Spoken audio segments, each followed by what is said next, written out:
I just realized I had a microphone on, so I wanted to be a little bit more quiet, but then none of you all could hear me in the room. So my name is Justin Bartels. I am the principal trumpet of the Colorado Symphony Orchestra, and I teach adjunct with Dr. Gardner here at the University of Colorado.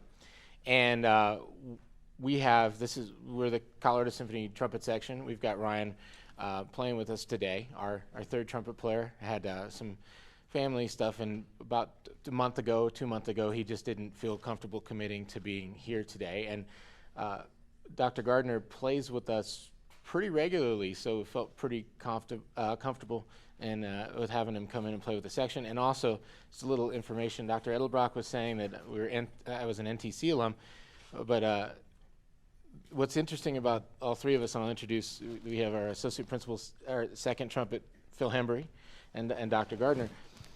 We all we all studied with the same teacher, and we were all students of Marie Speziale at one time or another. And Ryan and I did Spoleto, and he played in the New World Symphony together, and Phil and I will play every week in the Colorado Symphony. So we're all used to playing with each other. So I think today we're going to give you guys an example. We got I think about 10 section excerpts that we thought we would play, and we'll go through them, talk about a little bit of them, and then take some time for questions.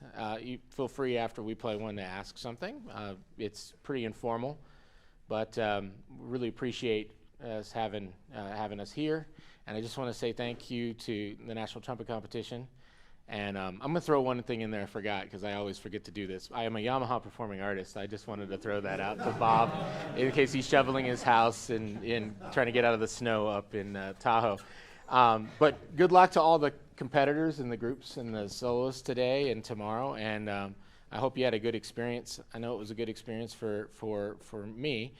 And I did it at 2 different schools when I was at Cincinnati and Indiana. And we did the trumpet ensemble competition. It's grueling, but it is definitely beneficial to do something with your friends and try to accomplish, task of a competition. So the first piece we're going to play is Bach's Magnificat, and it's the only Baroque piece I chose because I didn't think it would be fun to play piccolo trumpet the whole time. But we're going to go and play the opening to measure 31, which is the standard section you'd see on a trumpet audition. And you might see this, Magnificat, Christmas Oratorio, or B minor Mass. So because there's a lot more moving parts with Magnificat, that was the reasoning behind choosing this one. So here we go. First notes of the day. So let's play it at A just to make sure everything's working all right.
Terrifying to start. You're not gonna lie, but it's one of those things like you work on getting out there and putting yourself out there. That's one of the things about playing a musical instrument that you can't hide from. Everyone's gonna hear any notes that we all miss, or play right, which is the benefit of when it goes well. And I was like, please. I mean, I'm thinking about one note, and can anyone guess what that is? It's 1/8 note. And I just want to say that you don't worry about the 1/8 note. Worry about the entire measures. If you're playing an audition, if you miss that high G, trust me, the committee's sitting there going, they know everybody's going to miss that high G or could miss that high G, so they're not really keeping score. They just want to hear good musicality. So one of the things I would suggest is don't just worry about that one note. Worry about all the notes and try to make it have some energy. So what were y'all's thoughts on playing this? What were we trying to do? As far as, because we didn't talk about it. No. But we all seem to kind of get a concept to go together at the same time. Any thoughts that y'all would have? Yeah, so for me, it's interesting because I'm the sandwich part, right? Because I'm sitting between a high piccolo part and a principal part, a big trumpet part. And so for me, I had to figure out a way to sound a little bit more like a big trumpet, but also blend up to the top. And that's kind of always where my mind is on Baroque classical literature, because usually you're sandwiched between very high and very low. And just thinking nice and easy, trying to blend up, not overpowering, and also trying to be a little bit more of a timpani part, which is really what these two parts are. And that's really kind of I'm thinking going between timpani and clarino, which is what he's almost exclusively doing up here. And I'm glad I get to put it away now. Yeah. And so I was thinking, Ryan, you got any? I mean, my job is to play full enough so that they can just sort of ride on top of my sound, and I can give them a support in terms of the articulation and enough volume so that they can just ride on top. Yes. Thank you. Yeah. So the idea here with this excerpt is you heard how we're trying to put some bounce on the eighth notes. I want you to think about that when you're playing Magnificat. You don't want to be too bop bop bop bop bum bum bum bum bum bum bum bum bim bim. So the idea is as you ascend, you're getting a little bit more, I wouldn't say intense. The idea of Magnificat, it's a religious text actually. And it was one of Bach's, he wrote it I think in 1727 there. I don't want to get into music history. I think the only time I ever paid attention was I did a Bach class at IU. And I used to make, I don't know, I just come up with whatever sounds good and hope the teacher liked it. So, I mean, it would terrify me. Now you have Google all over the place and can pretty much find any information you need. But the idea in this text is it gets a little bit more, I don't want to say intense, but it's more uplifting as if it's going to heaven. That's the idea of Magnificat. At least and then so you open up with this big orchestral beginning before the choir comes in. So you're setting up this, we're all really happy, it's like, it's that kind of vibe is what we're going for. Anyways, enough about the Magnificat. Let's move on to another tune that y'all probably aren't very familiar with, but I really like how it sounds in a group setting. It's Barber's First Essay. And one of my friends was in New World Symphony with Adam Luffman, who is at San Francisco Conservatory and plays in the opera and the ballet in San Francisco, and he just loved playing this all the time. And so we did it all the time, so I figured, let's do it here. And believe it or not, Barber's First Essay, it's not as popular of a piece, but it was premiered in 1937 by Toscanini at the opening of, I think, the NBC Orchestra. And this piece didn't get the same traction as the other piece that Barber wrote on the program. It was where Adagio for Strings was performed.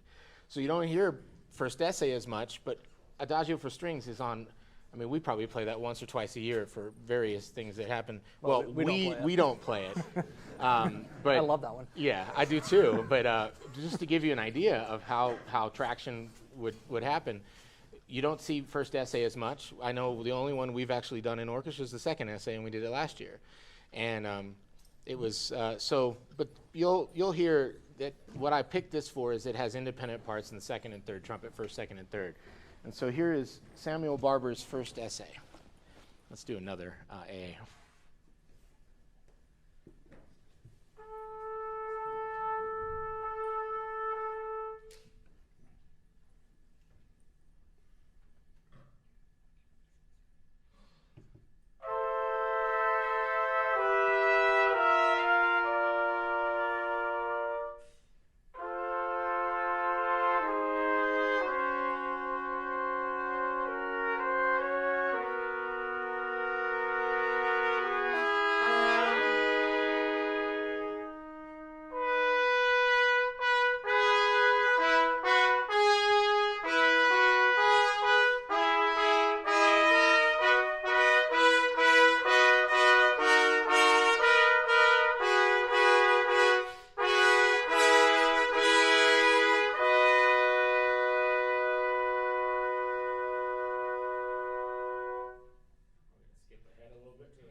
just for fun, because this was a master class, we had a little bit of trouble finding exactly where we were. So since we don't want to just demonstrate a bunch of section excerpts, we're going to go and do a part of that again.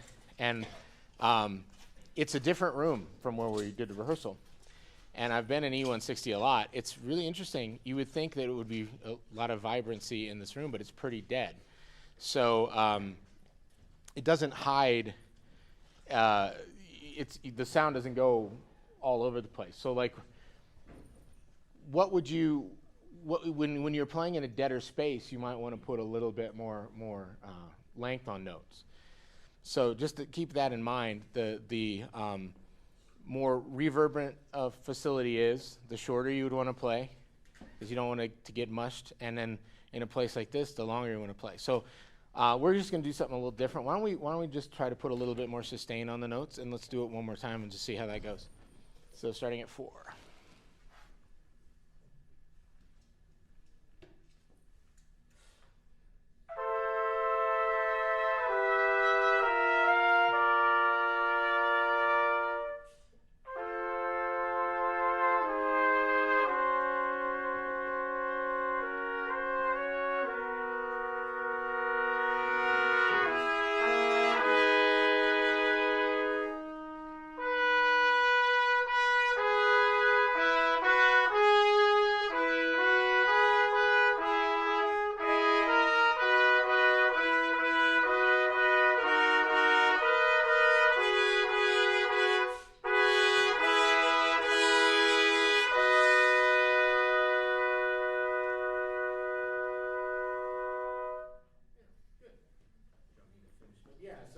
So that was our facility that we've played in.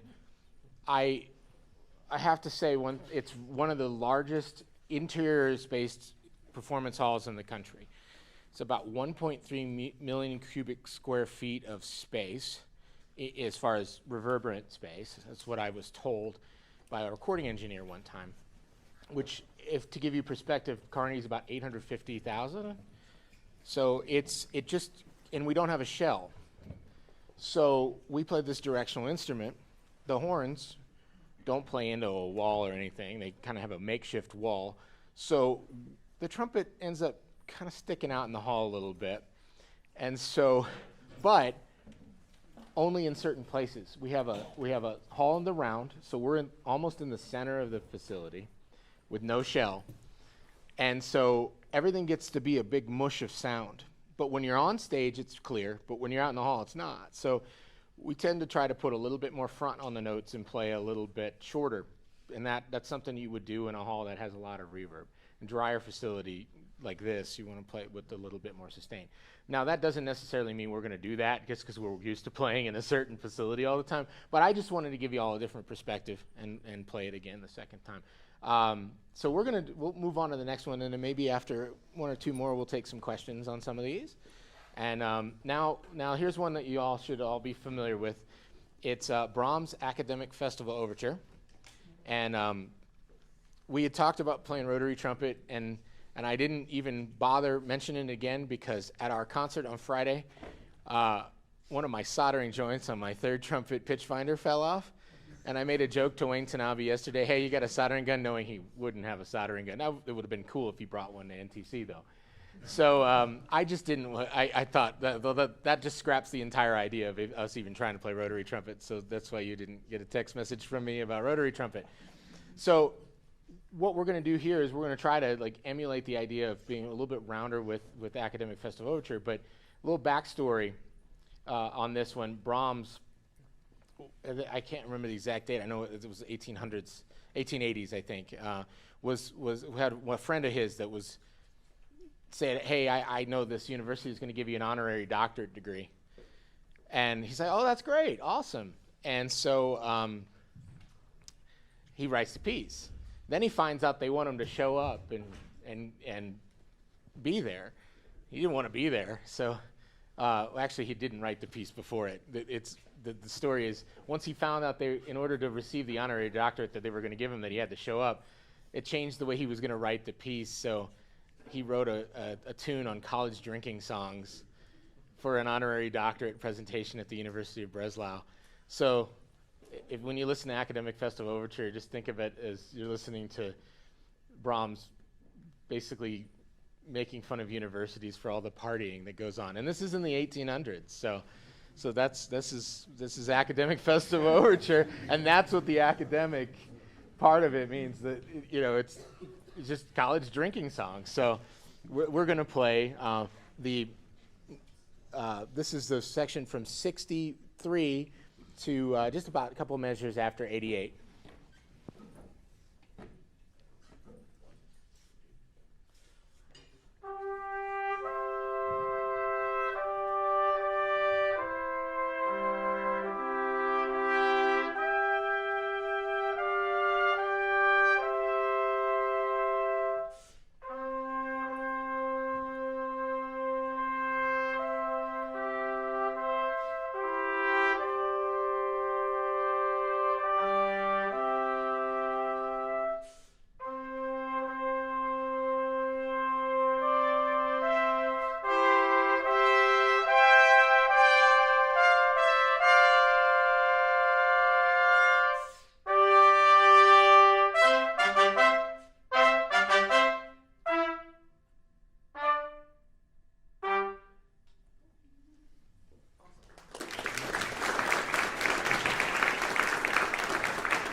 So you may have all heard this before, but I'll just give you some context of what's going through my head, and I think we're all, you can hear us all waiting for our little half-note pickups, and I try to get out of the way.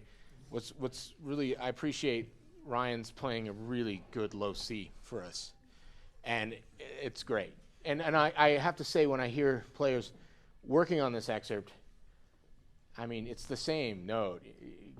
You guys got to get ready to play a C in the same pitch level. That's all you got to do. C major, and make sure your thirds lock in on just a little bit on the low side, and in the C's in tune, and your fifths are a little bit spread. I mean, it's not that difficult when it comes to like the idea of it. But what I'm trying to do here, or at least what we're trying to do, is when we start at 64.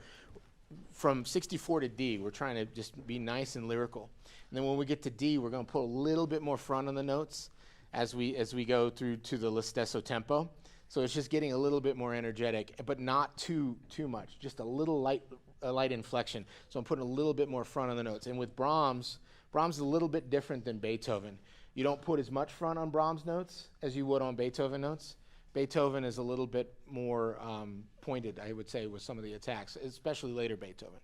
With Brahms, you're thinking, I mean, this is by design. You have a composer who's 20 years past Wagner, writing in the style of Beethoven, so almost 80 years later. So he's still sticking with the traditional, like, trumpets, not chromatic trumpets. And so you're still emulating this style of what was going on in the early 1800s, in the late 1800s. At the same time, you've got Lohengrin and Tannhauser 20 years later. So it's all about style and understanding like what period of time these pieces have been written in. So that's also one of the reasons why you need to kind of get an idea and study some of the dates on when these compositions were written, what was going on, and also I'm going to stress one thing. I listen to I always listen to recordings of my favorite trumpet players. Okay, that's Chicago, New York, Philly, L.A. But when I'm looking for style of an orchestra, especially a piece like Brahms, I'll throw a Vienna or a German orchestra in there just to get an idea of how their approach would be to it. And then I also want to listen to Phil play some stuff. Yes? Talk about the second trumpet part in this with the loads that we displays. Go for it. So anybody played second trumpet on this recently? You'll notice that we don't play what's written a lot on this part, especially the last few notes. Actually, can we play what's written at 88? Yeah. Sure. Here's what's actually written for the second trumpet part.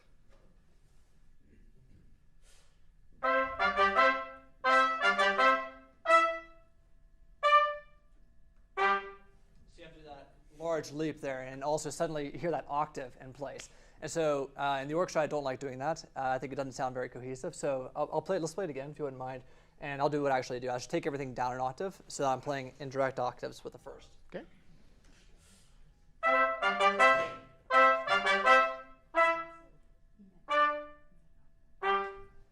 so it lines up a little bit better. It's more like a piano chords that you'd hear. I think it was actually supposed to be written that way, except for the natural trumpet couldn't play that note. And so that's why we have the modern trumpets. We could take it down an octave, and it, I think, sounds a lot better. As a second trumpet player, you have a lot of responsibilities to go through all the Beethoven, all the Brahms, all the Schumann, Schuberts, and look for parts where you can displace the octaves. One, to make the part a little bit easier, and two, to make it sound a little bit better in the orchestra. Yeah, when one piece we didn't play, I was trying to put 3 trumpet excerpts on here.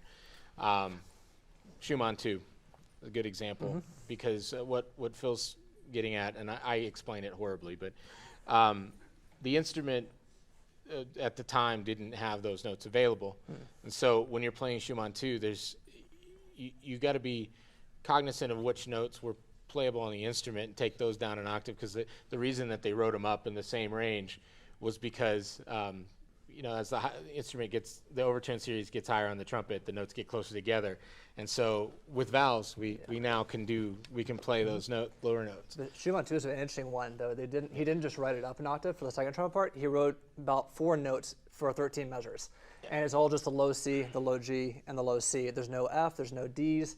And so generally, if you ever go to an audition, you play the first trumpet part just down an octave. That's the easiest thing to do, because the second trumpet part is just a hodgepodge of a bunch of notes sitting all over the place. That's one of the weird ones. And there's a couple measures where you don't play at all. There's rest there. So it's traditional to know that you would play in octaves with the first trumpet part. So that's probably the best example of just what valves did to make the trumpet easier to play, and how at the time the best solution was to double the octave. But in today's performance situation, you would play down an octave. All right, so we're moving alphabetical. I thought this was fun because we're at Debussy now. So y'all all know that Strauss and those are the end of the alphabet. So we're moving towards some of those excerpts. So we're going to play Debussy's Fete.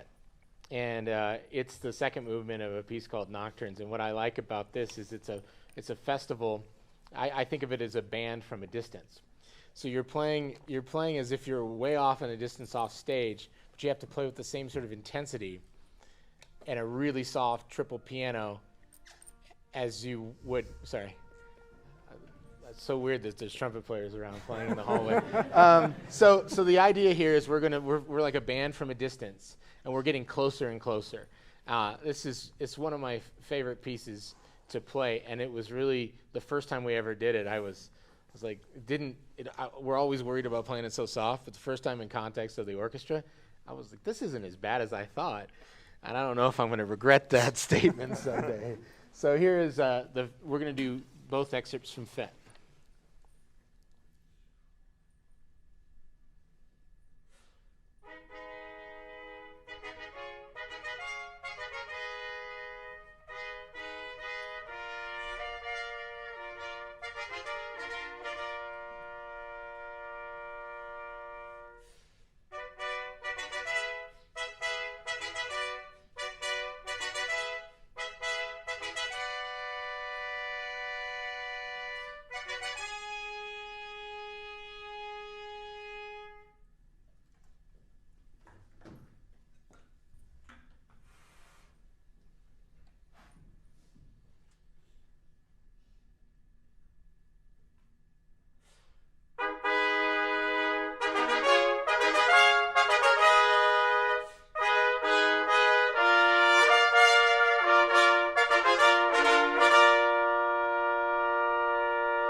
Something I said I hate that piano at the very end at 14, and Phil said it's not in every audition. So I want to talk about that a little bit. Well, I know. So during the pandemic, we all had a lot of time on our hands, and Dr. G asked me about doing a listening session with the students, So I would spend hours on end doing these videos and all these pieces and put my favorite recordings with and try. And it started out as just audio, and then I started getting into Adobe Creative Cloud and working on videos. And so when I was working on Debussy Fetes, I discovered you always wondered there's all these different editions with articulation variances. And I was trying to find what's the definitive articulation that we would do this. First time we played it with the orchestra, I thought everyone was up to speed in the orchestra on the articulation. So I had talked to our principal horn player, said, well, what articulation are you doing there? I have slurs. We hadn't done it that much. And then so it started to confuse me because the way we played it now was the way that our teacher told us that's the way you play it. You tongue all the stuff and you slur two sections. Da, iti, atam, da, da, di, da, iti. So that's just the way I was taught to do it. Well, some auditions I went to, they like slur the whole thing. Now I felt really scared doing that because I haven't been practicing it like that. I've never played it like that before. But so I started doing some research on Debussy, and he has like 30 different editions of this piece. He used to rewrite stuff all the time.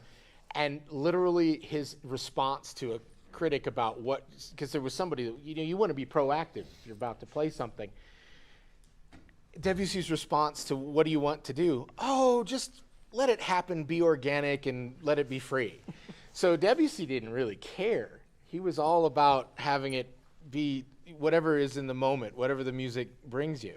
So here we are trying to be exactly precise with it. Now I would say have a game plan, play exactly the way I like articulating and only slurring those two parts.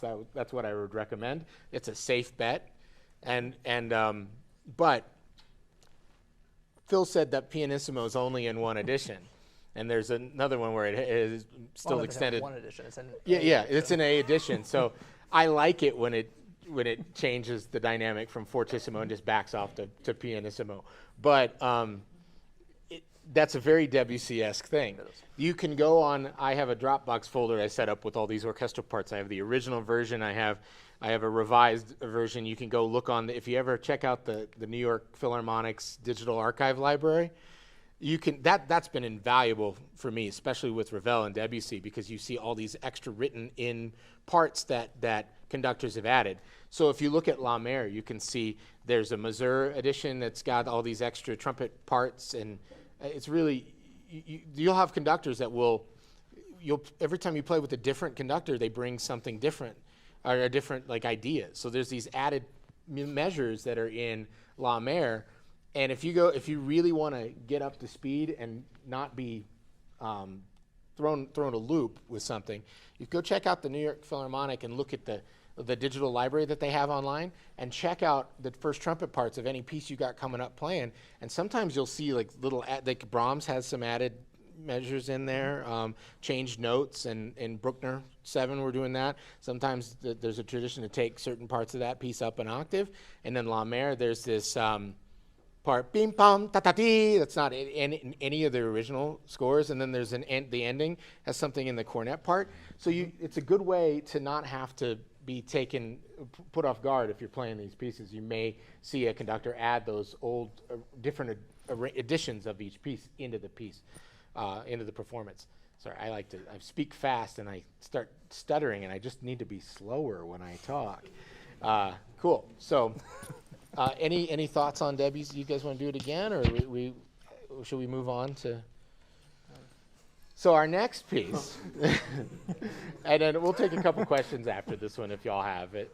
This is we're going to play the Great Gate of Kiev, the last movement to Pictures at an Exhibition. Now I picked this for a reason, but we'll play it first and then.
we opened up with a single forte, and that was for a reason.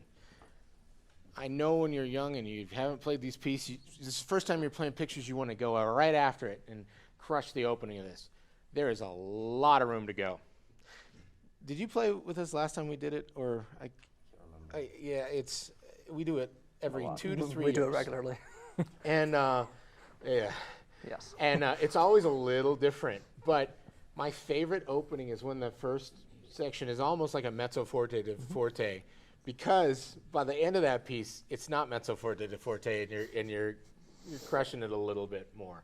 But you want to give that room. So at 105, if you're following along, there was a QR code for the music. I don't know if everybody saw it. But at 105, it's a fortissimo. And at 103, it's a single forte. So that was some of the reasons why I picked this excerpt, because I wanted to just kind of get that point across, that there are times that you want to save the energy to make a bigger musical impact towards the end. Because if you just come out and play triple forte, where are you going to go with it? So it's more of a majestic opening, and then it gets a little bit more boastful as the piece goes on. Now, there's also places where I, as the first trumpet part, was trying to get out of the way for what was going on around me. So at 104, why don't we do this? Phil, why don't you play with me the 4 measures at 104?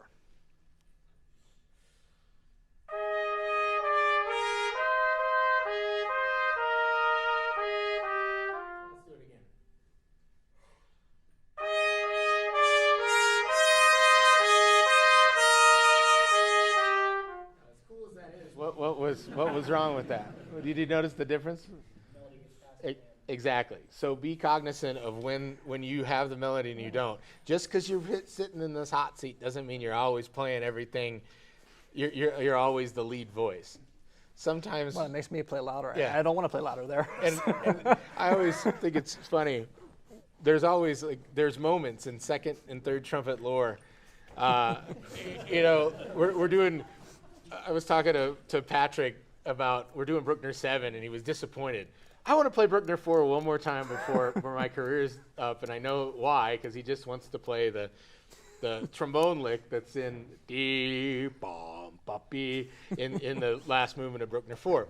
But there's all, I mean, the funnest part of having Patrick in the orchestra the last 15 years was when he would just play like his third trumpet excerpts that were big all the time. And then one in particular was Daphnis and Chloe, bum ba dum, ba da da ding da dum, beep pa bum beep pa, and then Phil was out of town last time, and Patrick ended up playing second trumpet, so he missed the entire concert cycle. So that was pretty cool. But yeah, I love it. Well, there's some nice parts for second and third. You got to give everybody the chance to do the things that they're good at, and I'm not going to sit there and just play triple forte on an E flat or an E flat that has no bearing whatsoever to what's going on. So Phil comes out of the texture when he has it. It's the same thing with the Barber when everybody has the voice that gets passed along. So that's the few things I want to kind of talk about. And also there's these breath marks at 105, and they always, how much space to leave in between them, that's debatable. I've had conductors of us play straight through or put a little bit of separation. So it's a real confusing. I was a little unsure with how I was trying to convey that when we were playing. So, yeah, it's all good. Let's actually, you know what? Let's take some questions because it's 10:06 and we're going to go to 11. I have had American orchestral professionals tell me, get rid of the vibrato.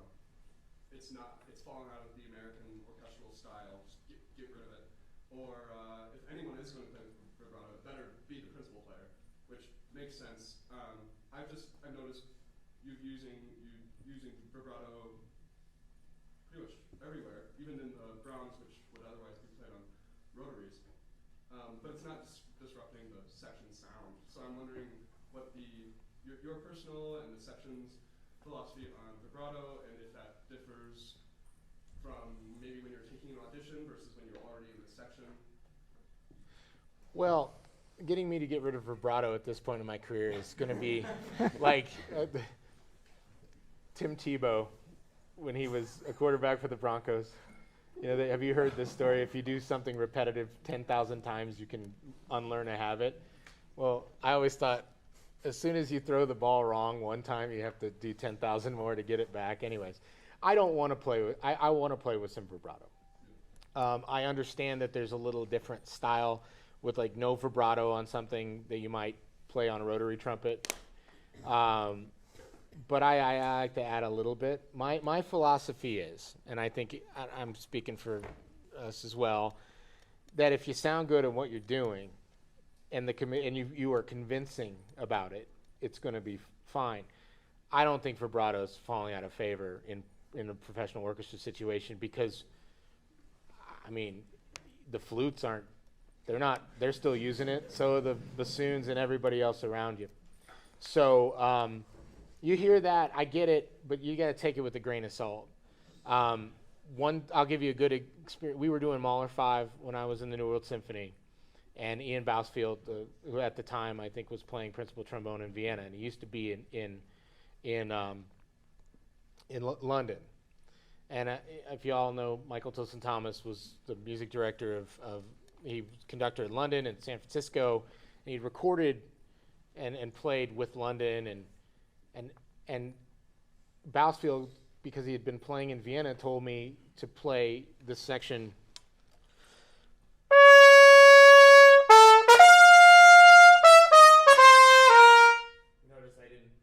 Vibrato. So I can do it, but it doesn't kind of sounds a little bit, and if it works on a rotary trumpet, a little better. So I did that, and within 10 seconds, Michael stopped the orchestra and he's like, lots of vibrato, just go nuts, you know? So when you start to second guess things, then you just get yourself in trouble. And another interesting experience I was taking a second trumpet audition in Baltimore. This is back, I think, 2006. And I was playing vibrato with all my excerpts, and then they asked me to play pictures at an exhibition without vibrato. Tell me if you like this.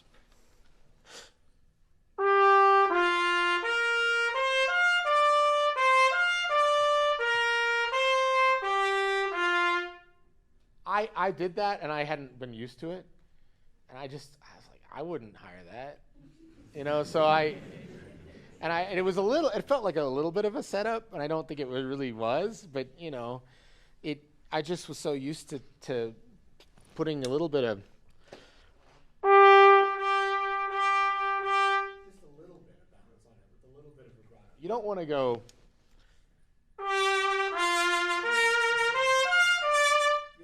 Like, you know, all Harry Glantz, and you know, that's what I think is falling out of favor. So you add a little bit of vibrato. You don't want to be too fast. It just needs to have a little bit color and let your sound leads and the vibrato accents. It's not that the vibrato should take over. You get what I'm saying on that? So I hope that was. Yeah, go ahead. So I'm going to stir the pot a little bit. Of course you are, Bill. That's kind of my job in this section too. I'm the instigator. But the whole no vibrato on a rotary trumpet is a very Vienna thing. It is not actually a standard. It is one orchestra or two orchestras that have decided that's their sound, that's the way they want to do it. I was just playing Parsifal in Norway, and we were doing it all on rotaries, and we're using vibrato, the horns are using vibrato. It's important to know that there's a difference between shimmer in the sound and full-on, Timofey Dockchester vibrato. All right, so I went to IU, and I used to play, I'm sure Joey can attest to this, like Timofey Dockchester vibrato. I mean, I would play pictures. I mean, that was my kind of vibrato. And so I could do that, and I've had to learn not to do that. And so there's a difference between no vibrato, so or it's a dead sound, or shimmer in the sound.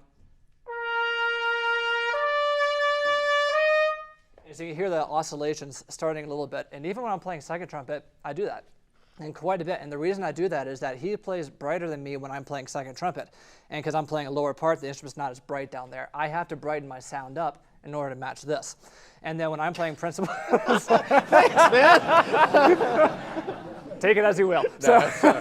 I'm not offended at all. The funny thing is I play associate here, right? So I play a lot of second, I play a lot of principal. And so I play a lot brighter when I play principal, and I use a lot more vibrato when I play principal. But when I'm playing second and third and fourth on occasion, I'm still using vibrato as more of a shimmer. It's not so much a full-on, yeah. That obviously, we don't really do that anymore. But shimmer in the sound, definitely. It is a way to not be told this. If you go with the dead sound in the orchestra, you're going to get the hand a lot every single second. If you shimmer your sound a little bit more, you can play almost as loud as you want and no problems whatsoever. I don't know if that's true. I mean, we've been getting the hand a lot lately. Yeah, you got to pick and choose your battles. It is still a trumpet. It is still a trumpet. You're going to get the hand. Just be okay with it. And I'll just add, as third trumpet, I would not use very much vibrato, especially when I'm trying to provide like a foundation for their sound. If I'm like messing with the tones, like the center of the pitch, they're gonna be like, "You're fired." Yeah, go ahead. So this is more related to like culture within the section. So when you guys have, well, probably more to like the second trumpet parts, but like when you have like subs that come in for like larger works, you're very clear with your cues and with like your directions as a principal trumpet player. What do you look for in a sub that would, in terms of like how they interact with you and how they, the risks they take, that would lead to them probably getting called back or a good recommendation for the future in the ensemble? That's a very interesting question. I appreciate that because now I've got to think about it a little bit. When we have, so what I actually gear the subs in the orchestra in a way that I'm trying to set people that, when we can. Sometimes we have emergencies, setting people up for success. So I know that with Ryan, he can play anything we have in the orchestra. We are going tomorrow. We have a quintet show, and then on Friday we have another quintet show. So we are actually doing a chamber music week next week, which we haven't done in probably 6 years. About 6 years. And so we're doing some outreach and also a donor event. And so we've been rotated off the show. So our third trumpet, Patrick, is playing principal on the show. And I looked at and Ryan doesn't know this yet, but I looked at the roster, and there's a concert that they had not programmed the music for that's got Firebird and a bunch of crazy stuff on it. And I usually don't like when I'm not playing. Sometimes I'm not picking the parts. But when I saw that Gardner was listed as assistant, it says last name. I'm not trying to refer to anybody by last name. But when it said Gardner in the circle for assistant, I was like, oh, good, because I can feel confident that Patrick's probably going to have him play a lot of stuff, and. No. But I just feel more when we have people on our list that I know can do whatever role. So occasionally I'll try to bring in someone that a great player, like some of our students here, but they might not have played in orchestra as much, and I'll have them come in and play assistant to me first, so they can kind of see what's going on. I don't like to say much, because I think that like what you say with the cueing and being able to listen, that's the one thing you've got that is the best tool you have is your ears. So you listen to what's going on around you, you can hear where there's breathing, whatever, and it's not always the same. If you're playing in a concert and the conductor decides that they're going to stretch a bar out another 5 seconds, and it has happened, that whole thing you went about what you were doing with the breathing that week, it's out the window. And if you can't adjust, now that doesn't mean that when you're in rehearsal you don't set the 4-bar phrases, 2-bar phrases, 8-bar phrases. You want to be logical in the way that you approach everything. You don't want to do anything that's out of musical context, like breathe in the middle of a bar. But sometimes trombone and tuba don't have the luxury that we've got because they need more air to play. So the idea is when you come in and you're in the group, don't expect to get told everything. Listen to what's going on with the principal player, and also if you're playing another section part, watch and observe. And basically the idea is you want to fit into that sound. you don't have to prove anything when you come in and play the first time. A lot of us have heard recordings of these really, if you hear a recording of Phil Smith playing and you hear him sound amazing on like Mahler 3, and you come in and you're like, you're like playing big on something. That's my favorite lick that he plays. I didn't continue it because I've probably mess up the rest because I got to remember the notes. But if you come in and play really, really loud on a third trumpet sub, what do you think? What does that say? You're trying to prove something, right? But is that really what your task is at the time? Know your role. So if you're coming into sub in an orchestra for the first time and you're like, on the third trumpet part when the principal's, you're going to get a look. Like, what in the world is this right now? So, be cognizant of Rome wasn't built in a day. So your first opportunity is go in and do your job. And the second time, and smile, and be polite, and don't play excerpts in the warm-up room, ever. Okay? Ever. I did that once when I was 21 years old, and I didn't get, and that is, I still, even though it was like the Richmond, Indiana Symphony, I became pretty good friends with with Wes when playing principal trumpet. We did a gig like 10 years later, and the first thing I did was, I'm so sorry. That was such a rookie move to play all my audition excerpts in a room. I mean, it's just a little. Think you don't have to prove anything. We're all hungry and we all want to do well, but when you're coming into sub for the first time, just be everybody's.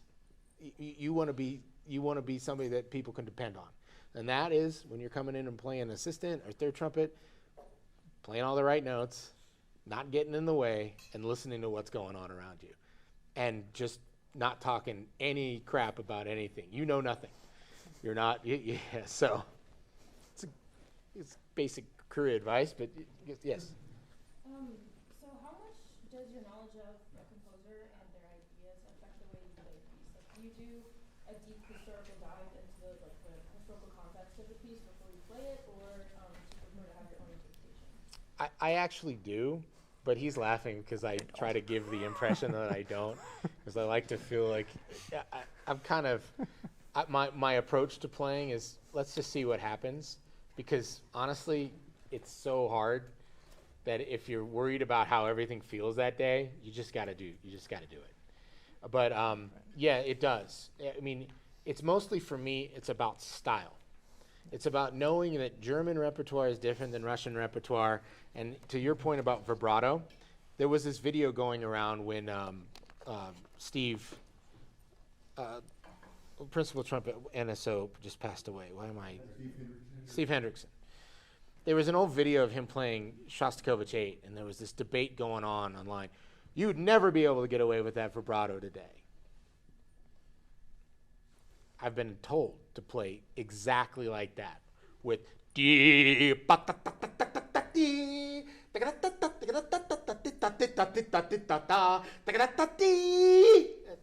but and extend to that note. That's something that Andrew Litton, our old music director, used to have us do all the time. Well, Andrew was Rostropovich's assistant in the National Symphony, and Rostropovich his recordings on Shostakovich. That was the exact same thing that happened with Steve. And Mark Wigglesworth asked a trumpet player, a friend of mine that we all know, Oscar, plays in the Fort Worth Symphony now, to play with that kind of vibrato. So there's a historical context and a style that's different when you're playing Russian music that German you would get with German music. So the overall idea and style of what's going on, like with Strauss, my accents are wider. They're not popped like it would be in Stravinsky. So I'm more overview what the composers are doing, and then I kind of delve in a little bit what's going on with the piece.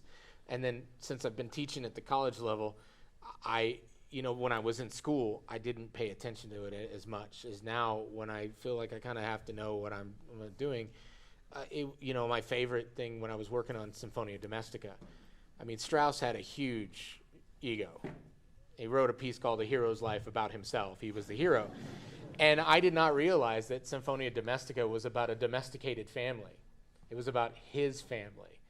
I mean, he wrote it like there's a big scene in I think in the third movement where they have this huge hammer that they hit or something.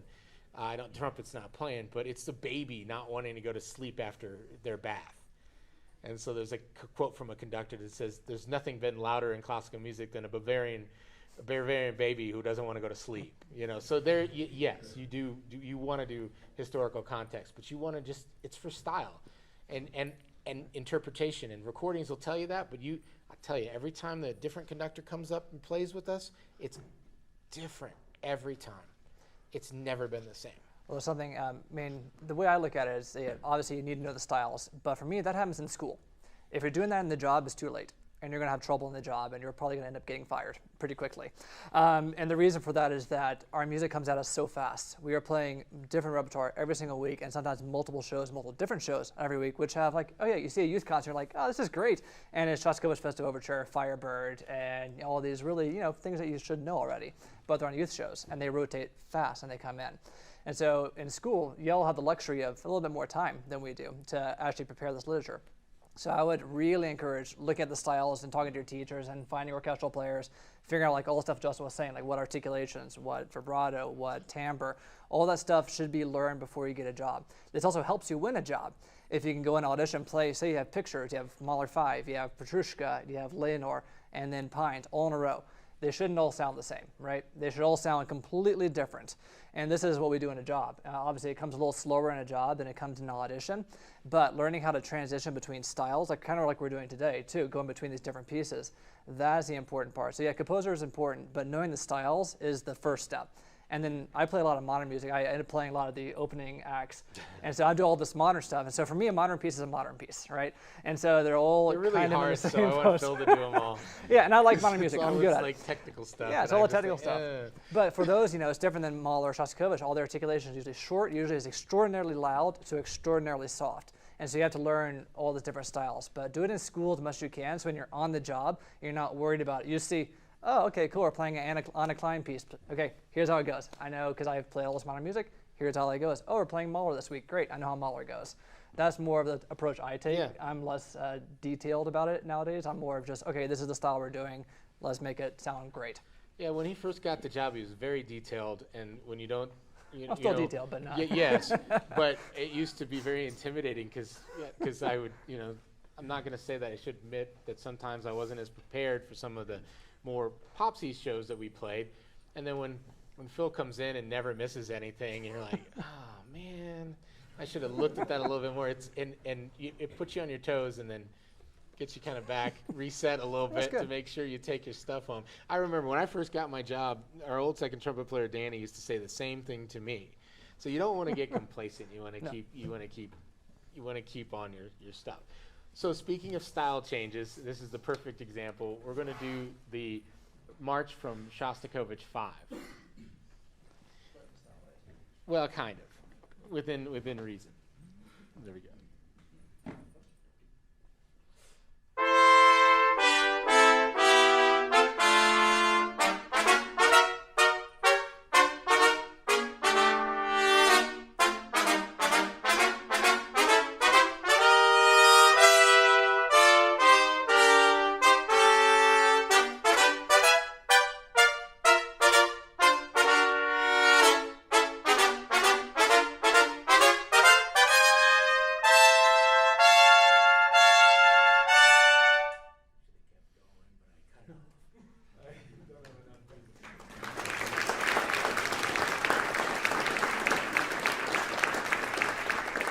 So I added a lot more articulation on that. We added a little bit of swells in there that aren't written in the part because it's traditional.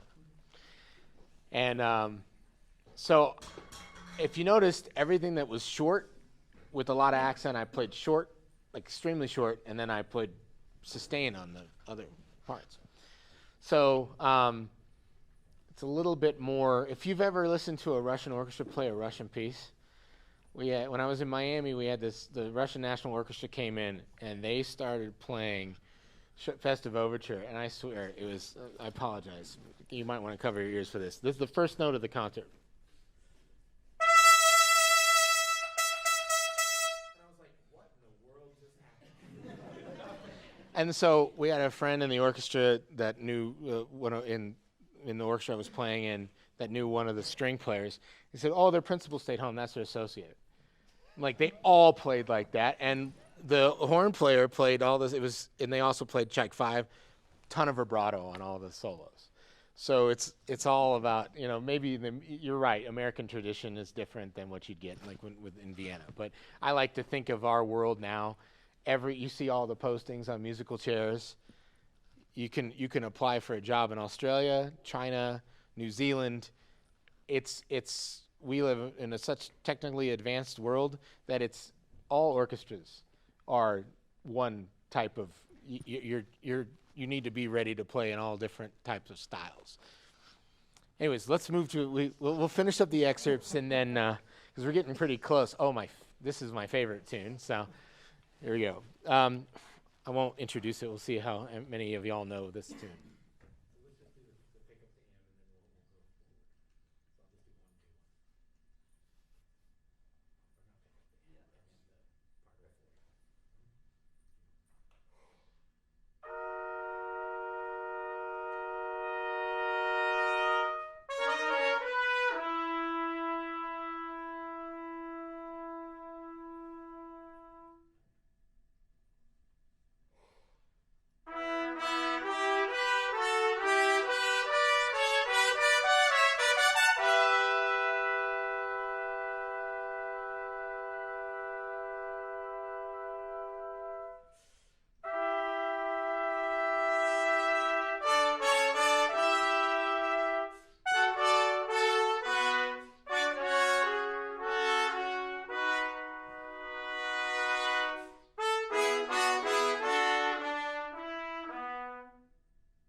So that's Sibelius 2, the first movement, Sibelius 2, and a lot of the stretching and tempo changes were not written in the part.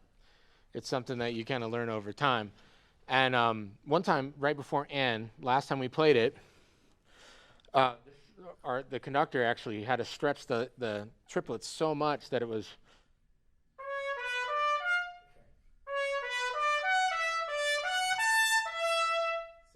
More than that. So you get your style like what Phil said in school. You study the recordings, the scores, different ways that orchestras play it, and then you follow what the boss does on the podium. And one thing I do here is when I have sustained long notes, I'm not just barreling through them. I really like that nice ethereal sound in Sibelius when you're still playing, but it's like just holding on a little bit where you just hear that like the first trumpet note just sitting there on top of the orchestra, but it's not like aggressive. And then when I have that high A, I want to come in and really blossom out the sound. I'm never looking for something that's like really, in this piece, I'm looking for a much more broad attack with some weight on on the long notes, but not too much pop. Like.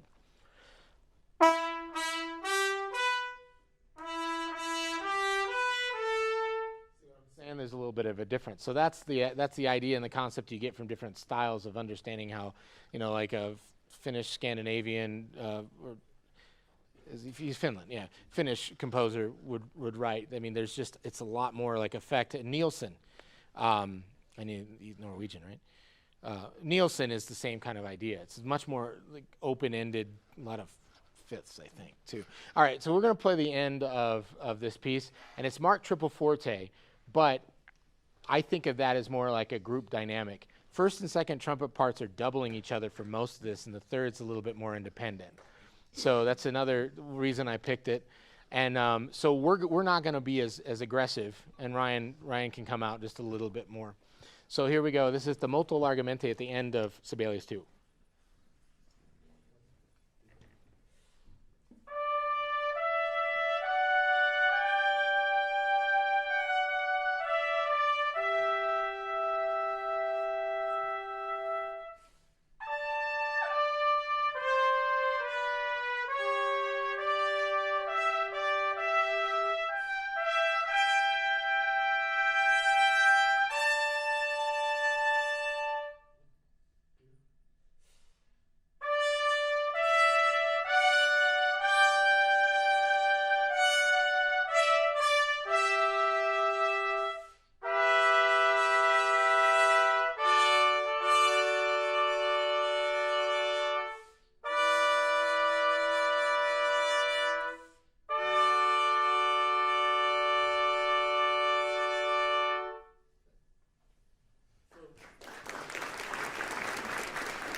in the context of the full orchestra, we might have been a little bit more aggressive, but we're also in a smaller room and not trying to make everyone's ears bleed. You get enough of that in the job itself, playing in the orchestra. But the idea here is, I don't want to get too aggressive with this because, I mean, it's D major in a not so great key with an A that could be really sky high sharp, and my buddy here is doing a really good job of making sure those A's line up, and I appreciate that. I mean, second trumpet is like this really hybrid job. It's really difficult about being able to play high and being able to play low, and Softer and louder. yes. At times. And we've had some adjustments in the orchestra. It used to be a third associate position. Right now, it's a second associate position.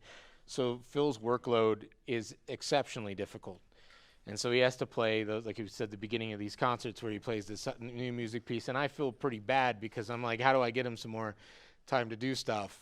And so sometimes we'll have a concert where we'll have a programmed really difficult overture with 3 trumpets, and then a concerto with 3 trumpets, and then another piece with 3 trumpets that's not quite hard enough to have an assistant. So it's like, how are we going to get through this without, we want to sound at our peak optimal level, because you have to worry about that, because you're selling a product to people that are paying money to see you play.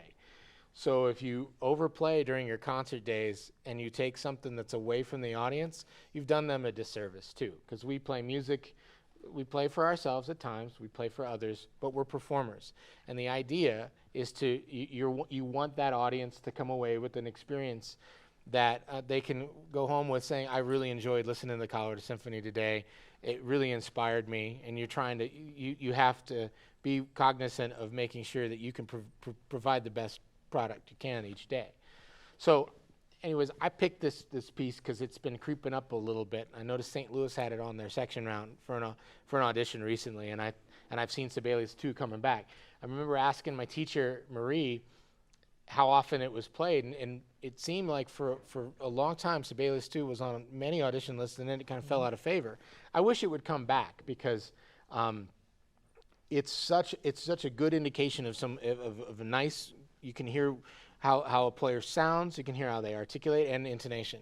It just gives you a lot of different variables to be able to, in an audition situation, especially in a section round, to see how, if we were trying out a second trumpet player, when we may, kind of readjust again in the future. And if it's a second or a third position in a few years, who knows? You want to be able to know, like, I might have Phil come in and play this and move down to third in an audition, because we want to see how that player is going to match on a D major ascending scale, and see if the fifth is in a really good elevation, or if they go sky high, like the A tends to be pretty high. Ed Cord, who was a trumpet professor at Indiana when I was in school there, would talk about high A's. And he said when he would play them in tune, they'd almost sound flat to most of the players. And he said, because we're so used to hearing that A so high that you don't, when you hear it,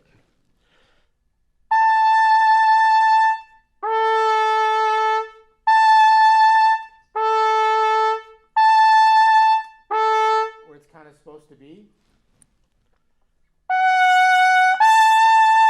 right? You hear the difference in the timbre and the pitch there. So you got to be really aware that that note is one of those. There's a couple on the trumpet that are really up there. F sharp on this one. Yep, that's right. And it's also the third, so that makes it doubly difficult. But also, believe it or not, high C, you think that would be a sharp note. It's actually a flat note. So every time I hear someone play a flat high C, I'm like, oh, come on, bring it up. But that's pretty difficult to do. So, you're going to get your airspeed going a little bit more. And so now we got 2 more excerpts, and they're both by the same composer. And I'm worried about the third one a little bit, because I actually have to play one of those high Cs. This one, the first one, is the offstage call from Heldenleben, and this 42. And then we'll play Heldenleben and then till we'll play them back to back.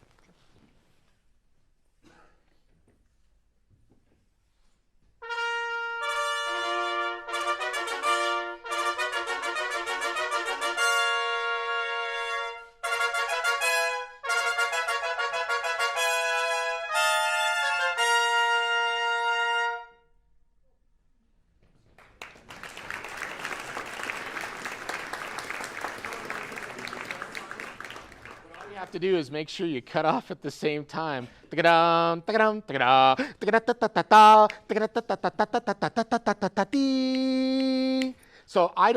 you notice I came back a little bit on the volume before we did the crescendo.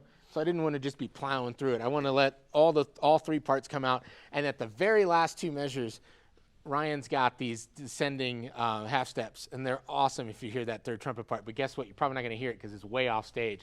It's just you're going to hear it off in the distance away, and it's going to be the most thankless job you've got. And then when you come on stage, you're going to have a lot more fun. In this one, I think I did readjust it. So we're going to do till, and this is before 36 or 35, 4 before 35 to the triple forte. Eighth note that happens after 37.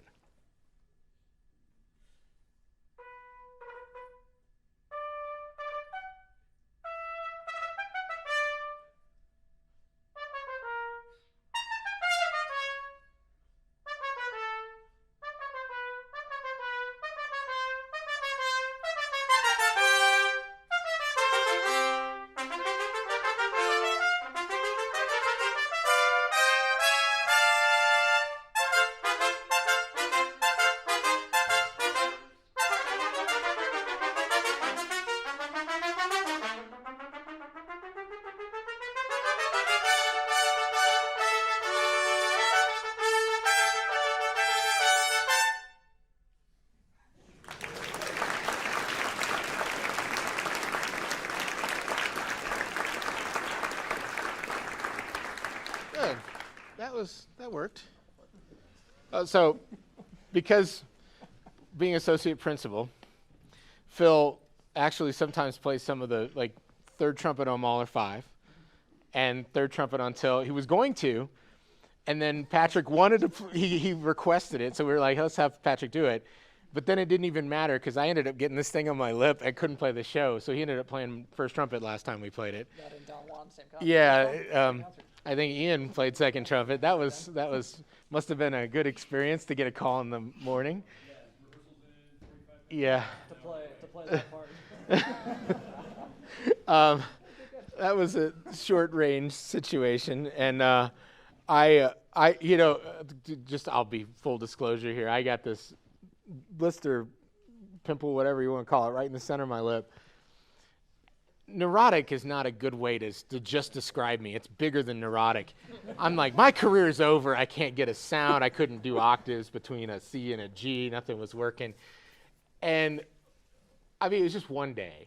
And I was, depression had set in. I was like, I can't get it. What if it's something more serious than this, you know? And then the next morning, I could kind of play again. And then Saturday, everything was working well. So I'm not going to admit this. Well, yes, I am, because I'm about to tell you. But I went to the concert with our associate conductor, and we sat and drank gin and tonics and watched the concert. And somebody was recording the piece, and they must have been probably a Snapchat or something with the sound on. And right that section just happened, and you just hear in the audience, it goes loud, and you can hear it in the audience, da da da da, on a cell phone, like right after the orchestra had played it. And this was awful. My colleagues were like, "Was that you?" And I'm like, "That was not me. I wouldn't do that. I would never take a video of an orchestra playing." It wasn't me though. But the fact the fact that y'all all accused me of it though was pretty good.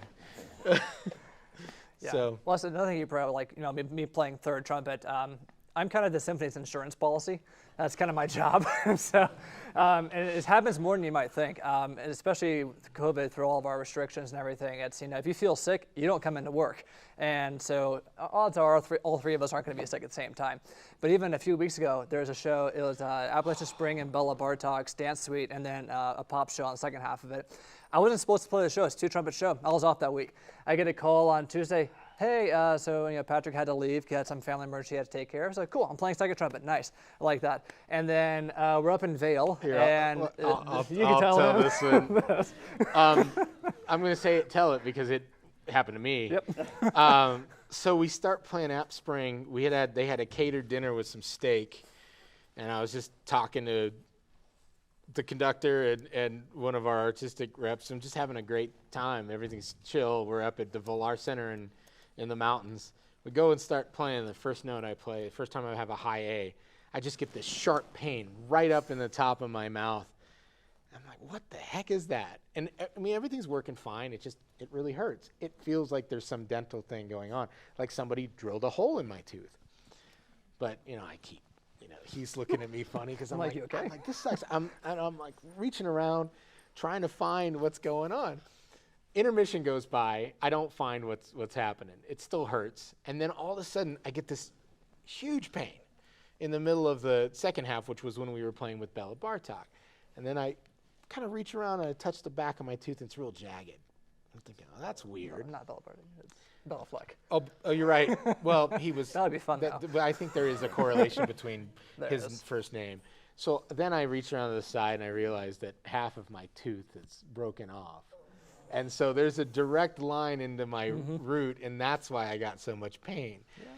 So I'm thinking, well, maybe I could play the weekend. I'm like, but that's not really safe, though, to leave a tooth. It was a wisdom tooth, so get your wisdom teeth out early. And so I had to go to the dentist. I was thinking, oh, they'll just fill it in, and that's gonna have to come out. So Phil had to play. Yep, went from playing nothing to second to playing first in a week. Yeah. It's a life of an associate player is Yeah. what happens. You gotta be prepared. To sight read very, very well. I'm a very good sight reader, so learn how to do that And fast. there was a benefit. I got a lot more room in my mouth. My jaw was moving over. Just have an open sound now, right? Yep, been working on it. I've been really, I've been having a tough time with that for a while, trying to get there. But so we got about 15 minutes left, and I just want to say, we always can play more stuff, but I'd like to thank you for having us out, and I really appreciate being here. This Q&A time again. So well, you raise your hand first, real quick. So you're. I just wanted a little bit of that extra inside detail on your perspective on section playing, because I feel like alike to all professional orchestral sections, you guys never look like you're working that hard to play together, but it's just one sound. And I feel like there's a more calculated approach where it's we talk about everything, every little detail, and then there's a more casual approach where it's we're just friends, and it comes through that. And so I was wondering what you guys kind of subscribe to with that. Well, we're very lucky in the fact that we are friends. We've known each other. We've got a guest here, but I've known this guest for 25 years. It's not foreign to play with Ryan. So we all kind of have an idea what we're doing, what we want to do. We know when we're going to breathe. We can tell. You can almost feel when someone's about to run out of air. Usually it's me going. But I have been involved in, I went back and I was doing some coaching thing about 3 years after I left New World. And they were going back and forth being like, what measure are you breathing here? What are you doing here? And the animosity that everybody, this is probably 15 years ago, nobody current or anything like that. But they just were asking all these questions and not listening to each other. The horns and the trombones and the trumpets, it was all like, well, we're musicians, right? What would I say something about what's your other best tool? Your ears. And so you can be aware of what's going on. It's really interesting about, how you get, when you're in high school, your band director's like, make sure you're with the stick all the time, right? Well, in the professional world, it's mostly what's going on with your ears. I wouldn't want to say this about conductors, but sometimes they're out there for the show a little bit. They're doing some things. I had a conductor one time tell me, don't come in early, that you don't want to make me look like a monkey up there flapping my arms around. And it made me realize that there is a little bit of show for the audience going on. So I better make sure that I get that eighth note coming in. It was a Sibelius piece. One thing I forgot to mention about Sibelius is a lot of Sibelius doesn't really come in on strong downbeats. There's a lot of displaced momentum going on. So you want to, for example, great thing in an orchestra or anywhere you're playing, if one player goes,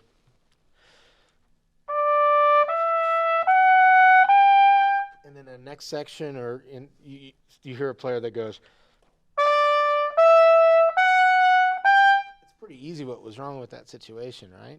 So there's a little bit of cohesion. You want to, if you hear someone else play the phrase that you got coming up, listen. You don't have to.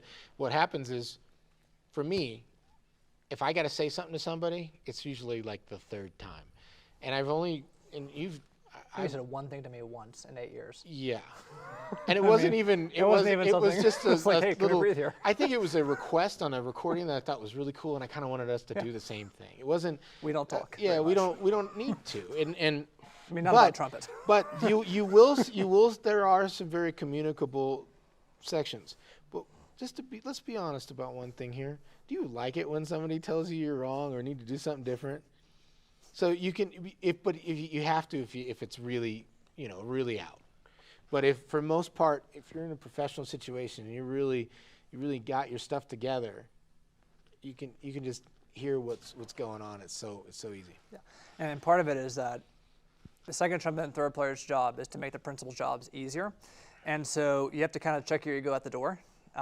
It's not the place for an ego. Actually, even a principal trumpet's not the place for an ego in a section, because we're a group, we're a family, we're working together. And so my job is to figure out where he's breathing on the fly. Either if I'm playing unison, I don't breathe there.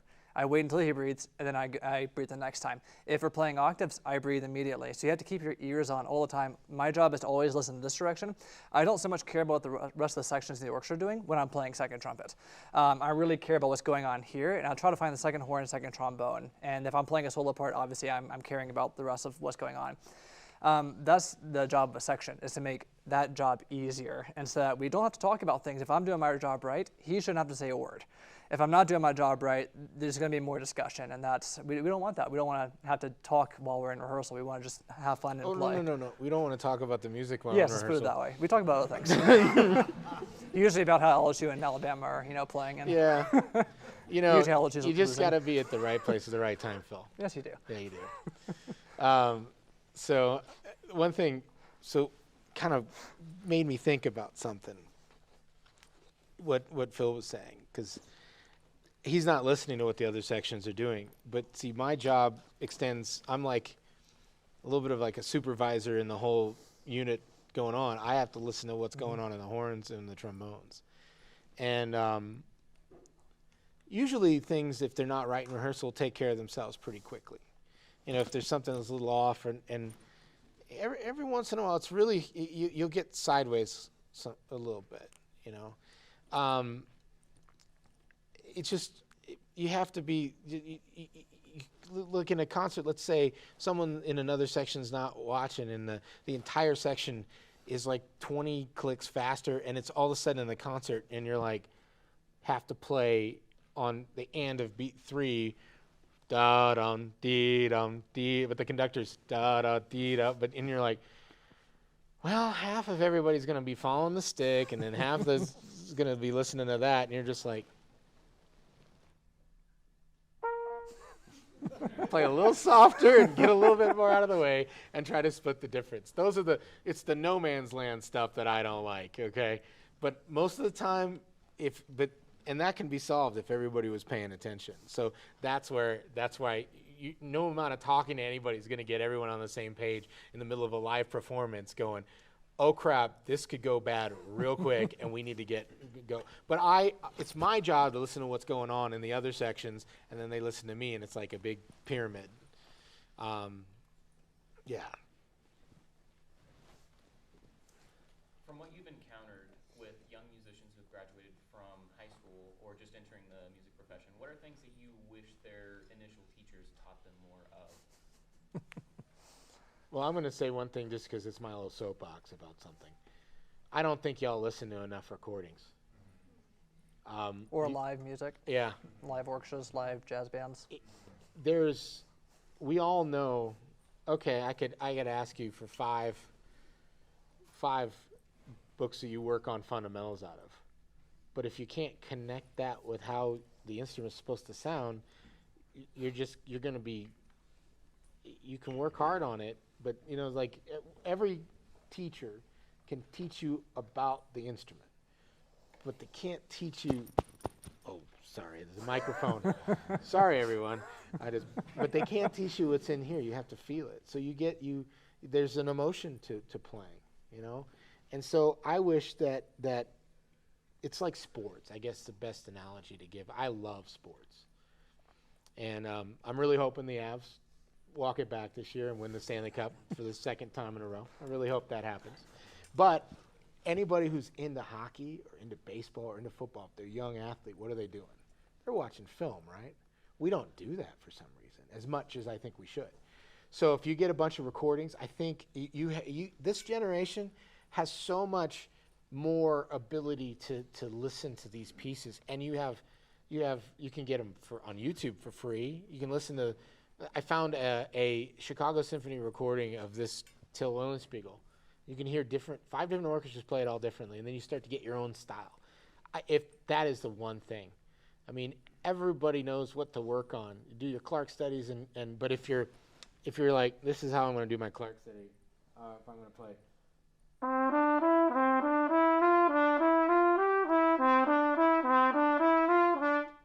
Okay, great. What was wrong with that? Like, bitey and punchy, right? And so I'm listening to a bunch of recordings, and I'm like, oh, okay. I'm going to think about like how does Phil move his air when he's playing like. I take everything I'm working on and try to make it musical. And the only way you're going to get good musicality is by listening to people that do what you want to do well. And whether it's in person, taking lessons with as many people as you possibly can. And that's something we stress to the students here. I mean, it's they get a pretty well-rounded education at CU Boulder, I would say. And you know, I like what everybody's doing, but I still say y'all need to listen to more recordings all the time.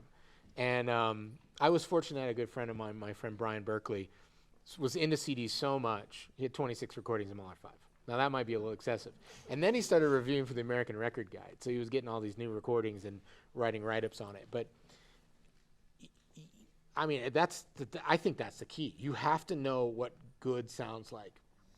And if you were an athlete going in, you would watch your favorite athletes play. And you'd say, I want to do that. You don't have to be somebody else. Like, you want to be your own individual musician. But you can take different aspects of it. One of the best benefits that we all had from working with different people at the festivals and various other things you did Music Academy of the West, and you got to work with, was it Mario Guarneri was there? Bud Herseth, Jim Thompson. Yeah, those are pretty decent trumpet players. They know what they're doing, but you get that perspective. You get to see curmudgeoned Bud. You get to see what he's like. You know, you get to kind of see, well, okay, how does Bud approach the instrument? I mean, fearless. Yeah. The man was fearless. Yeah. And you see there's players that are a lot more analytical about stuff. I mean, I got a chance to work with Charlie, and he was telling me, Charlie Geyer was telling me, you know what, don't move as much when you're playing. You might distract somebody else. I mean, little things like that, just that I wouldn't have thought of the perspective. My favorite visit we had when I was in Miami was from lessons with Mike Sachs. I mean, he would talk about, his favorite thing, he was talking about relief on notes. You know, like what I was trying to do in that Sibelius. Get out of the way a little bit. Let everybody else come out of the texture. So, yeah, listening. I mean, because it's in taking lessons with a variety of different people. Your main instructor will guide you where you need to go. But you want to take something, you may hear something at a masterclass from somebody I can apply that to what I'm using. So you're building a whole musician. And so high school students, and also, and now this is going to be hard, but mental game is another thing. I do a lot of Don Green prep and stuff like that. And that's really difficult. But you know, one of the best way to overcome the mental game is to play for your friends. Put yourself in positions that make you really nervous. I think it's interesting. I feel like I can play okay today. I was proud of the way we're under the gun and under pressure. But when I'm around the students and I've been playing and teaching lessons and had rehearsal in the morning, there's times I don't sound so good. because it's like 5-6 hours before, but I keep doing it every time because I'm hoping that the next time I do it, I can do it just a little bit better.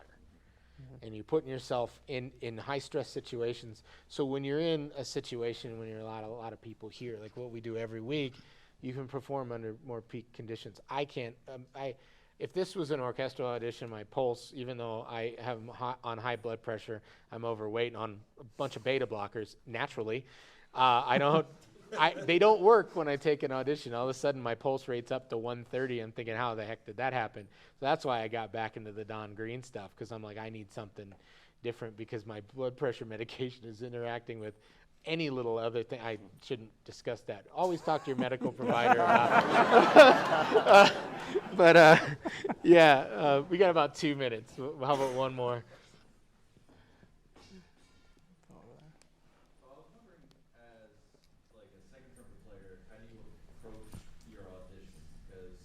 It's tricky to having to match a principal trumpet all the time and to approach an audition in which it's just you by yourself. So I was wondering how you approach that. Yeah, I'm taking a lot of auditions, taking about 22. Principal, associate, second. Probably more second than anything else because I like playing second. It's a fun job. In the audition, it's a little bit like you're playing the job, but if you're playing alone, everybody plays too loud. You know, they go and play Beethoven 5, they say, oh, it's fortissimo, great.